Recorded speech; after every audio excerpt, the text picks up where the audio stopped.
আসসালামু আলাইকুম বন্ধুরা, সবাই কেমন আছেন? আজকে রান্না করব ইলিশ মাছ। তো ইলিশ মাছ ভালো করে কেটে বাটিতে রেখে দিয়েছিলাম। একটু লবণ আর শুকনো মরিচ আর হলুদের গুঁড়া অ্যাড করে মাছটিকে ভালো করে মাখিয়ে নিতে হবে, কারণ মাছটি আমরা ভাজবো। তো ইলিশ মাছ আমি না ভেজে কিন্তু খেতে পারি না।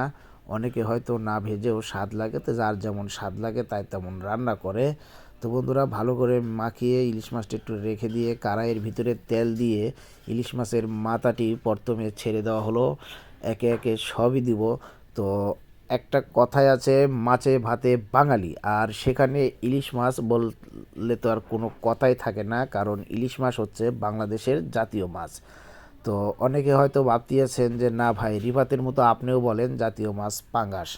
তো আমি তা বলবো না, কারণ যার যেটা পছন্দ হয় তাই সেটাই খায়। বাচ্চাদের কাছে পাঙ্গাস প্রিয়, তাই পাঙ্গাস মাছ খায়। তো যাই হোক, এদিকে বলতে না বলতে কিন্তু মাছ ভাজা শেষ হয়ে গেছে। এখন এই মাছ ভাজার তেলেই আমরা দিয়ে দিব কাঁচামরিচ এবং পেঁয়াজ।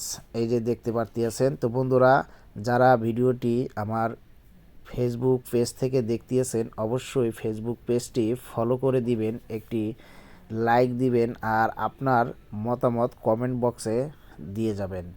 আর যারা ইউটিউব থেকে দেখতেছেন, অবশ্যই ইউটিউব চ্যানেলটি সাবস্ক্রাইব করে দিবেন, একটি লাইক দিবেন, আপনাদের বন্ধুদের সাথে ভিডিওটি শেয়ার করবেন।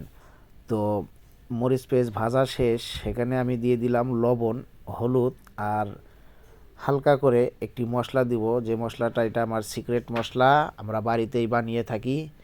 এটা সব ধরনের তরকারিতে আমরা ইউজ করি। তো এদিকে হালকা করে নেড়ে চেড়ে এখন আমরা দিয়ে দিব লাউ শাকের ডগা এবং কয়েকটা আলু। এটা দিয়ে কিন্তু আজকে আমরা রান্না করব ইলিশ মাছের লাউ ডগা। তো এই যে দেখুন বন্ধুরা, তরকারিটা কিন্তু প্রায় কষিয়ে নেওয়া হয়েছে। এখন আমরা এখানে পানি দিব ঝোলের জন্য, যেহেতু আগেই বলেছি যে পাতলা ঝোল করব। তো এই যে পানি কিন্তু দিয়ে দিচ্ছিলাম। তো পানি দেওয়া শেষ করে তরকারিটা যখন বলক উঠবে, তখন আমরা দিয়ে দিব মাছ। এই যে দেখুন, আমরা কিন্তু মাছ দিয়ে দিয়েছি বন্ধুরা। তো সবাই ভালো থাকবেন, সুস্থ থাকবেন, সেই সাথে ভিডিওতে লাইক কমেন্ট অবশ্যই করবেন। তো তরকারি এখন আমাদের রান্না করা শেষ, আমরা চুলা থেকে নামিয়ে নিয়ে যাব। নামিয়ে এই যে দেখুন নিয়ে এসেছি, এপাশে আমি নিয়েছি টমেটোমের সস, যেটা বাড়িতেই বানিয়েছি, এবং যে তরকারি রান্না করলাম সেই তরকারি, আর লাউ শাক ভাজি। তো ভালো থাকবেন, সুস্থ থাকবেন, খোদা হাফেজ।